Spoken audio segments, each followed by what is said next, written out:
Yo, what's up, everyone? Welcome back. Jamie here today with Nathan and Luke, and we're going to be talking about Chucky TV series, episode 3. And just to get started, like, that first half of it, like, towards the end it got good, but good God, man. It was rough. It was rough. Yeah, it was 60%. I'm a bit 60 to 70%. I'm a bit unsure of. The last 30% was good. Obviously, it starts off with another flashback, but we're just gonna talk about the full flight. Basically, Chucky is living with his mum and dad in it, and they're talking about on the news how there's a serial killer going about. We cut to late at night, and fucking Quincy. He's like, oh, boys, talk about. Someone comes into Chucky's house and kills his dad, so his mum locks her and him inside the upstairs bedroom. And the twist is, Chucky, his first kill, he kills his mum. Like, Yeah. Nathan called it, but I didn't think that was going to happen. No, I thought it was going to be something along the lines of the serial killer stabbed through like the slat wardrobe or whatever the fuck it's called, the closet, killed his mum, and then Chucky then killed said serial killer. Yeah, I thought he was going to kill the killer as well. But, nope. It was, I know it was the 50s when it took place, but it seemed kind of weird that the serial killer's just like, yeah, nice one, kid. Like, he's, taking him underneath his wing or whatever. He seems nice. He seems nice. It's nice for a serial killer. I was expecting like the serial killer to like take the kid with him. Well, take Charles with him. Yeah. And like teach him and shit, and then Chucky ends up killing him or something. I don't know. Like, he gave him the tip, didn't he? Like, cover your tracks. But I ain't gonna help when DNA's around, because, you can't just wipe the blood off the knife and that's it. Yeah, and then it looks like he keeps a hold of the knife as well. Starts off with Jake and Chuck head, like Chucky's telling him you gotta kill Lexi, basically, which we all want to happen at this point because she's such a fucking bitch. Oh my God, we're begging at this point. We're starving up in here.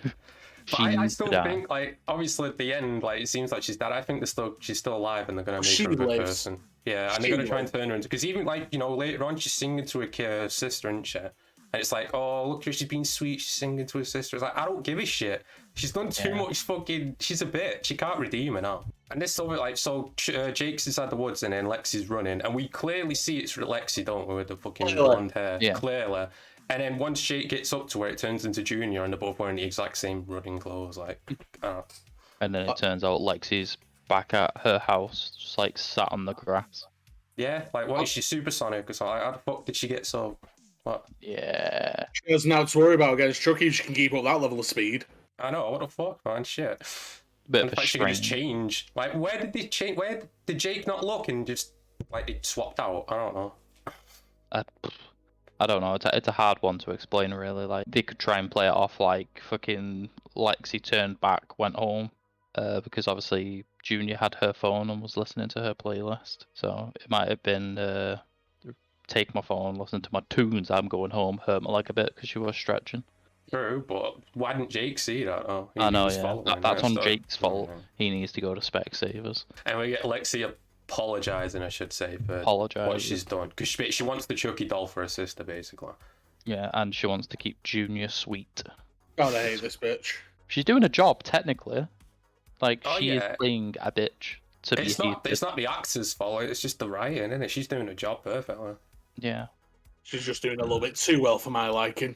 Do you think it's intentional at this point? Because like you said before, Nave, all these characters are just like, I don't understand. Like, Jake's alright. Even Devon, and it's Devon, yeah. We're secretly recording Jake, like, what the fuck? Yeah, tries to like cuddle up, kind of like trying to cuddle up to him, get close to him, when in fact he's recording like the conversations they have and like editing it. Yeah. And he has headphones on, even though it's playing out loud to his mum. Weird guy. Jake looked good. Like Devon's just trying to cover his tracks without him knowing. Maybe, yeah, but it's just right now it seems kind of weird, and it's maybe you're right. Maybe it's something for good. Yeah, it looks a bit backhanded, but it could be like the investigation into obviously Lexi. They might just be like, right, here's a recording of him literally saying they're fine. Yeah, speaking of Lexi, like eventually Chucky gets dropped off at the house, and that shot was so bad when Chucky's behind Lexi and he's just got a knife, and he's just, oh my God. Yeah, Lexi's heading to the door to open it to her friends, and Chucky's just following behind with these wee little boots. It's comical. Yeah, It's it is. horrible. As much as you can say it looks bad, at least it looks practically done. Oh yeah, true. But it's just like all these houses, like they're all rich and you got all these mansions and shit. But why not spend more money on the Chucky effects? You know what I mean? Like it's called Chucky. I feel like they're forgetting what the series is supposed to be at this point. It seems more like a teenage drama at this point. Yeah, there's more teenage drama than there is Chucky. When in fact the show is called Chucky, not Riverdale. So yeah, they said the kids arrive at the house because you have a silent disco, aren't they, with the headphones on? My lord. My Because you know lord. the parents are just always out, like they're at the theater, they're at the parents' meet, and just there's no parents about. Yeah. Well, I'd like to just scan over the parent-teacher conference that the teacher arranged between Lexi's parents and obviously Jake's uncle and auntie. Oh yeah, and she became late because obviously I think the auntie's cheating on the uncle or some shit. Yeah. Oh. Yeah. And then just like how Lexi's parents painted Lexi as the victim. And then obviously the teacher then whipped out said video of her dressed up, well, Lexi dressed up as Jake's dad being electrocuted. And then obviously as soon as they saw that, they had absolutely nothing to say. They're absolute wet bitches. When you start off with that as well, like you show them the video first. No, and then that was the end though. That seemed like that was the end of the conversation. That surely should have been the start. Yeah. Jake's uncle should have dead ass coat off, challenged Lexi's dad to a fight in the car park it looked like he actually was genuinely pissed though. Yeah, he was pissed. Yeah, no, his brother as well. He was like, right, am I gonna have to beat this dork up in the bathroom? But and then like, as soon as the silent disco started, like, I would say that up until the silent disco, it wasn't too bad. Nothing really happened, but it wasn't too bad. Silent disco, all of that was rough, especially the bit where Lex is dancing with that Cody or Cole, as he calls something like that. Whatever the fuck his name is. Yeah, Oliver or Ollie, something like one of those. Dancing with him, then she's like, "Oh my god, I love this song." Starts dancing with Junior, then you just hit some liquid cringe when Jake dips her and says, "I'll never let you fall." I have never wanted to see a kid murdered, tortured so much in my life. I shriveled into a raisin listening to that. But it's okay. It was the fact that it was like, she's like, Ollie died. Yeah. So we got it confirmed. Kids can die, but it's just to me it seemed like Chucky was just giving baby taps. Like it was just barely like grazing the guy.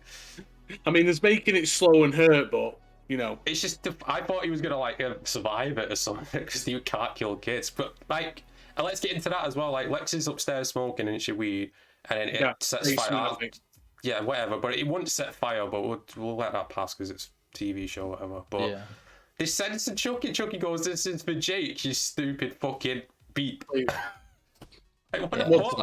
Like, how can you let him say all this heinous shit, then bleep out the so-called like the final words of Chucky before the murder?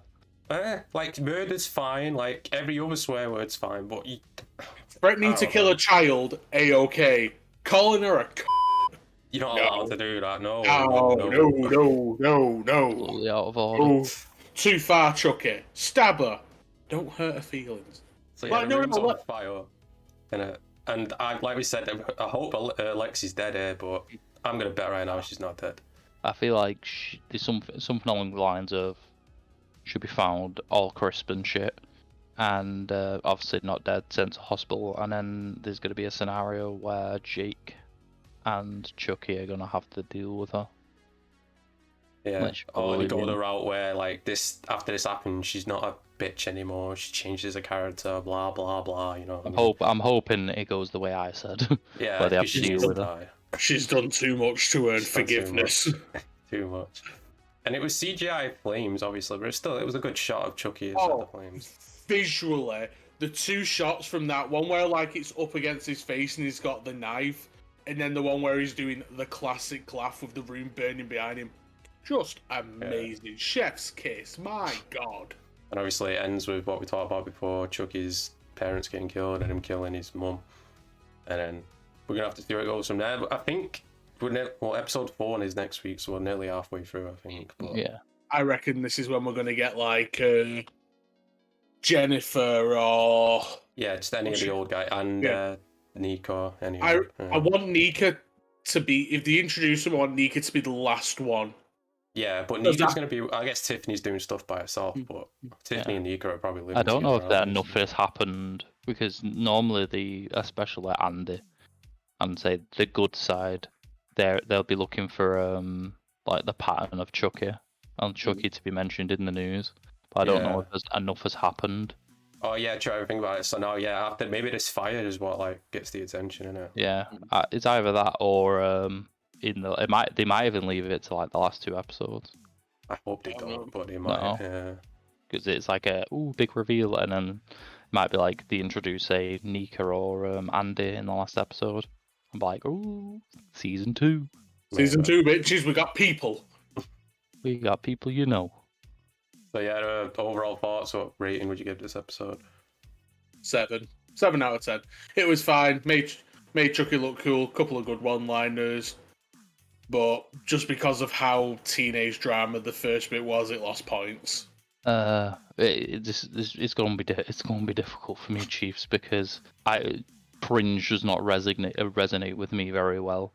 And like I said in the previous things, I said the first part up until the silent disco, nothing really happened, but it wasn't necessarily bad.